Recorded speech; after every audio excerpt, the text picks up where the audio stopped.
Hey, what's up guys? Today I have an interesting knife to review for you. I have a Mike Snody custom crisis card. This thing is awesome. Let me get this stuff out of the way so you can see a little better. This thing is a very awesome self-defense, kind of last ditch, I'll call it a survival knife. No, you're not going to build shelters and make fires with this thing, but this thing will certainly get a bad guy off of you, and quickly. This thing is nasty weapon. That's what it comes down to. Now, anything with a sharp edge can be used for utility. Every single knife, at its bare bones, is a sharp piece of metal, right? So you could use this in a utility purpose if you really wanted to. You could get a crisis card and you could open boxes with it, open your mail with it. Nothing wrong with that. That'll work. It'll work fine. But it's not purposely built for that. It's purposely built to get someone off of you when they're up in your face and touching you when you don't want them to be and really threatening your life. This is the thing to have in your hand. There's obviously a lot of different defensive options. Of course, a gun is going to be your first go-to, and then maybe a large fixed blade, so forth. But you know what? To have this in your wallet, kind of hanging out, or back pocket or something like that. Of course, we'll talk about that later, but the back pocket deal, if you're going to keep this in your pocket, I would suggest getting some kind of a leather sheath made for it. Obviously, you don't want an exposed edge. Just kind of hanging around in your pocket like that. But I think purpose built for like wallet carry. That's why I have a wallet here. I'll show you how I carry it in the wallet, because yes, I do carry it in the wallet. I'm starting to carry a lot of different things, a lot of tools / knives in my wallet lately, and this is a great addition. When these things first came out, I knew I liked them a lot, and I didn't have a reason to get one, but it's like anything else. It's like flashlights too. What do we need a flashlight for? The second you start carrying that thing, you're glad you have it. That's all. But anyway, this thing is an awesome design for defense. I'm going to talk about why in a minute. But before I get into that, I want to talk about Mike Snody in general. I got exposed to Mike's work way back when. But the first time I ever showed anything on YouTube was when I did a review in 2008 for the Benchmade Resistor, which was, of course, a Mike Snody design, which is an awesome, funky knife. It's just a really cool design. It's something to hit the market that it was new. It was very in your face and bold.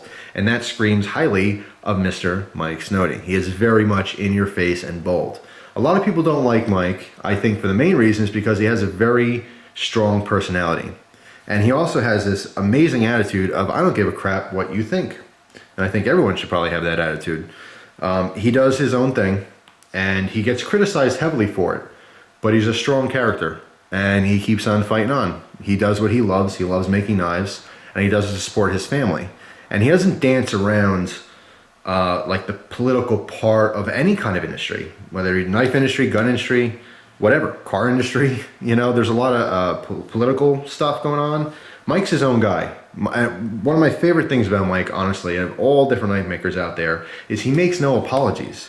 And he's probably the most brutally honest person ever. It's, hey, look, I love doing this, but I feed my family with this money. I'm making knives, I'm making money, I'm happy to make money, and he likes to show it off. And that's a little in people's face. It's a little too much truth for people, and that's why they don't like it. They tend to see it, as kind of a jerky thing to do.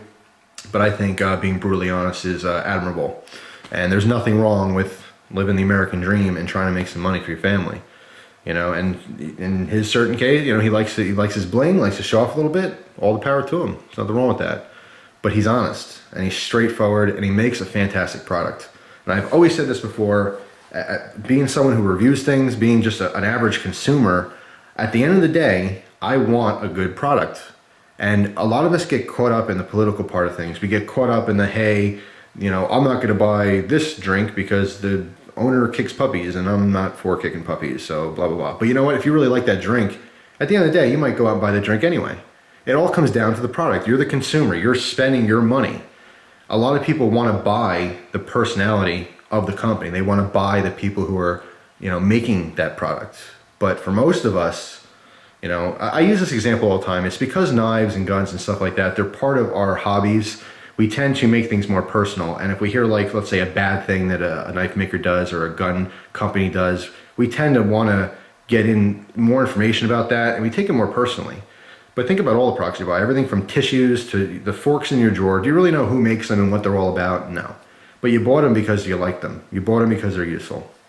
So anyway, I can go on and on about just generalization of industries and stuff like that. But I wanted to bring this up because Mike gets a lot of attention because he's very much a love-hate kind of guy. People love Mike Snody or they hate Mike Snody. And I think 99.9% of the time when they hate Mike Snody, it's because they're jealous.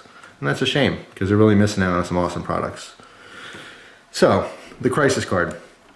This is a full titanium tool. Mike does countless hours of work on these. He hand grinds them. There's 2 cutting edges here, which we'll talk about in a second.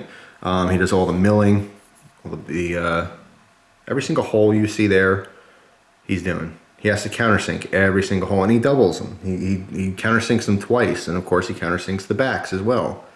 There's a lot of, I mean, crap, he has a YouTube channel. I'll link him in the description box. Watch his videos. You get an idea of his personality, you get an idea of his products, but you will see he has a bunch of videos showing all the work he does, all the work he puts into this thing. It's not a company, it's not this grand, you know, assembly line. It's one dude, 12 hours a day, in a workshop, busting his chops, as are a lot of great knife makers out there. And he has a passion for it, but it's also putting food on the tables for family. So, you know, he gets to the grind, quite literally. And it's just really, really cool. I'm just a huge Mike Snody fan, so anyway, onto the product. In case you really don't care about all that stuff, here's what we got. We got a self-defense tool that fits in your wallet. There's 2 oversized finger holes in here. I'm gonna guesstimate that these, I mean, I got some chunky fingers right now, working on that, by the way. But anyway, I'm gonna say that's at least like a 16 or 17 ring size. I don't care how fat your hands are, they're gonna fit in here. It's gonna be fine. So here's the main way to hold it. Put your fingers in here, fat side inside the palm, and you make a fist. This thing is not gonna come out of your hand. You can swing and stab and jab and rip and tear, and this thing is totally nasty. You can back out your fingers a little bit in between the first and second knuckle, and this will give you a more precise grip, okay, where you're holding it higher up in the hand, and you can use your thumb as a rest. If you are gonna use this for, let's say, utility purposes, who knows, or maybe your EDC knife is starting to get dull on you, whatever, you realize, hey, I got my crisis card in my wallet, you need to cut a couple things, break it out. You can use it for utility. It's totally fine. Now we have a grind over here on this edge and then across the top. Now this top corner is gonna be, I would say, if you're using this for utility work, this is where all your cutting is gonna happen, right at this corner piece. You get in there, use the tip, you can rip open boxes, your mail, whatever. But besides having it, grip like this for defense, of course you could carry it or use it, I should say, in a reverse grip, pinky and ring finger. This will also work as well. It's not quite as comfortable as this position here. I like that he put a little kind of half moon shape on the bottom. This again adds or aids in comfort. That ring finger nestles up really nicely, so you have more of a natural grip. It's not, I've had different types of knife cards like this. Microtech, of course, made their version of it. There's been a bunch of these type of tools in the past, but as far as all the ones that I've used before, for defensive, I would say this is probably the best. It's the most comfortable. Taking looks aside, this looking at it and saying, yeah, that's cool, and I like the anodization on it, I like all the milling. That all aside, just we're talking just about purpose here. As a defensive tool, all these little notches and cutouts here, especially these on the side, these 2 hooks look like a gut hook type shape or a fish hook. If you come in with a slash, all right, someone's attacking you. I mean, remember, we're not criminals here. We're all good, law-abiding citizens. Someone wanting to hurt us. Someone wants to hurt us, and they're a threat to our life. That's when this thing comes in handy, right? That's when any kind of knife, gun, whatever. That's why we're using it for defensive purposes only. We don't advocate any kind of harm on others for no reason. But there's a threat against you, a serious threat. You need to stop that threat. You have this thing in your hand. First of all, being that your fingers are through it, you're not going to drop it, okay? You can also open your hands up if you need to do things, you need to grapple or grab onto something. You have that accessibility to do that. But when you come in for a slash, these little gut hook shapes, by the way, the edges on, the grinds on both sides, these are double grounds. It's a chisel grind. See in the back, we have a flat. Then we just have our grind on the top. They're extremely sharp. And I've had a lot of experience with different titanium knives before, and you can get titanium pretty darn sharp, but I find it's hard to sharpen. That's been my personal experience, but you can get a really nice edge on these. I mean, hold on, let me grab some paper. Should have been more prepared here. All right, here we go. I should have been more prepared. But this thing is razor sharp.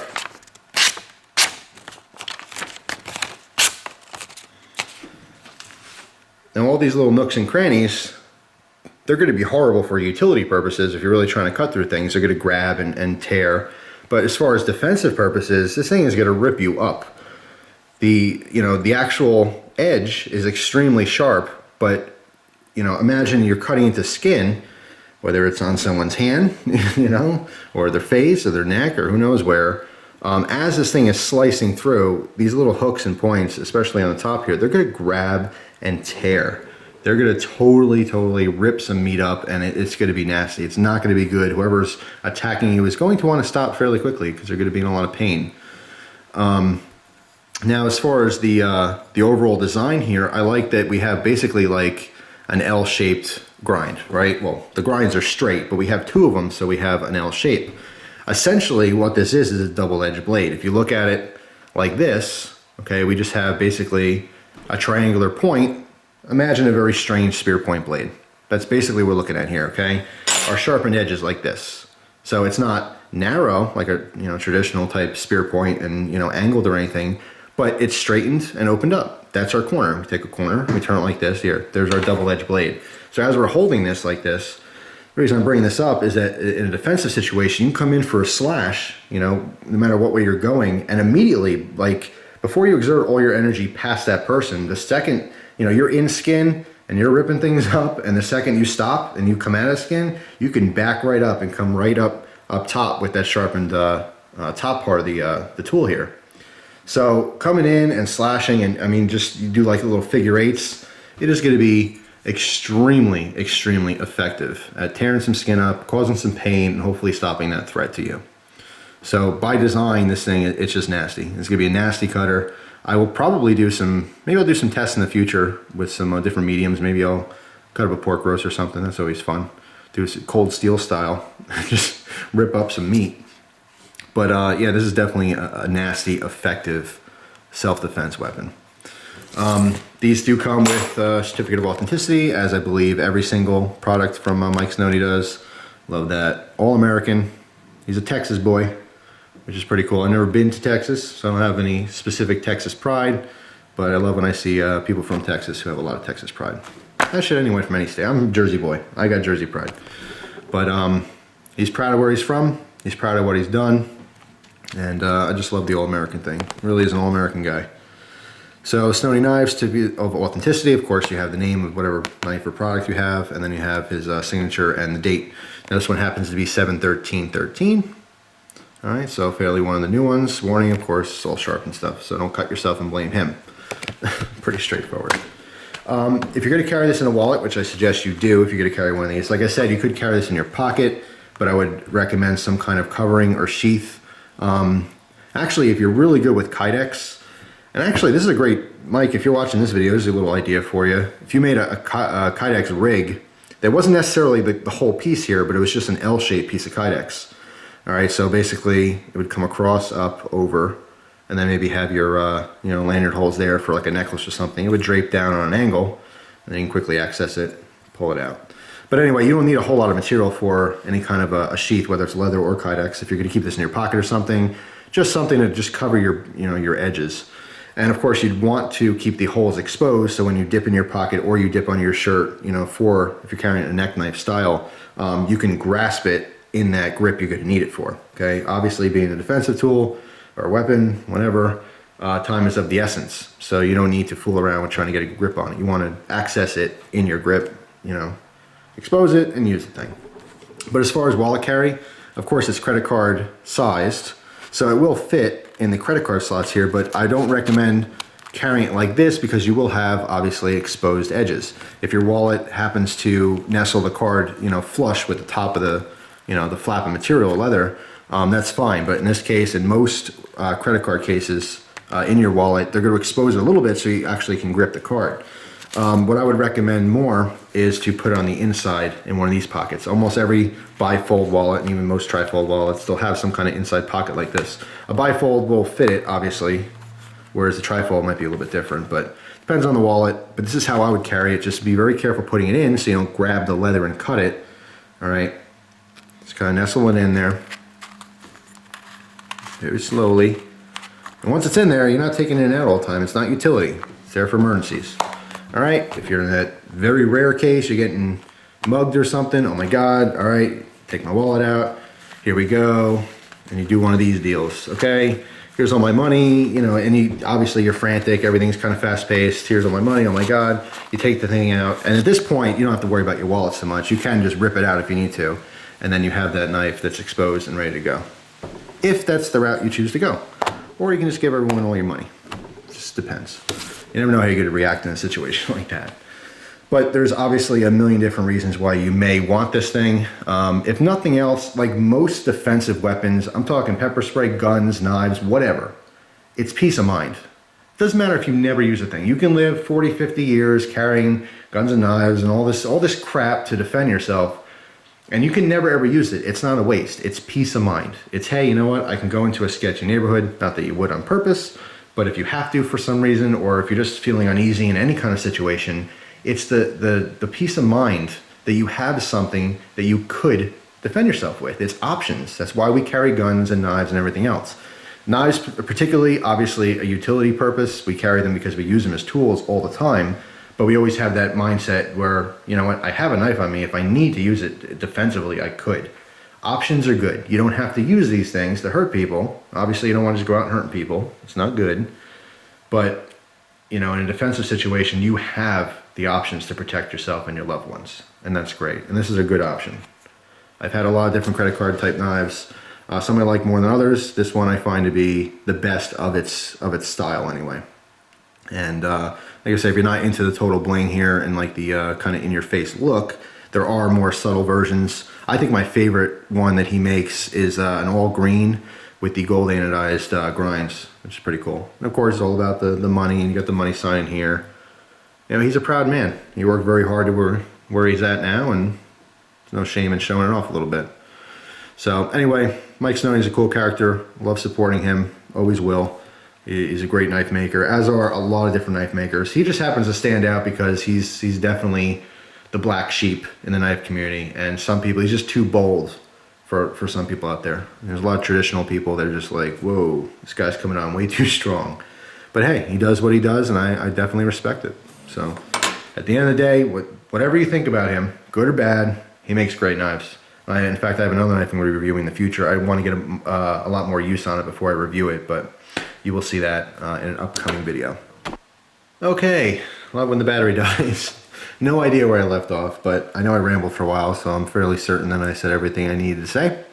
So at this point, just want to thank you very much for watching, as I always do. I really appreciate your interest in my videos and the feedback I get. You know, every single day on YouTube, I learn something. I learn something from you guys.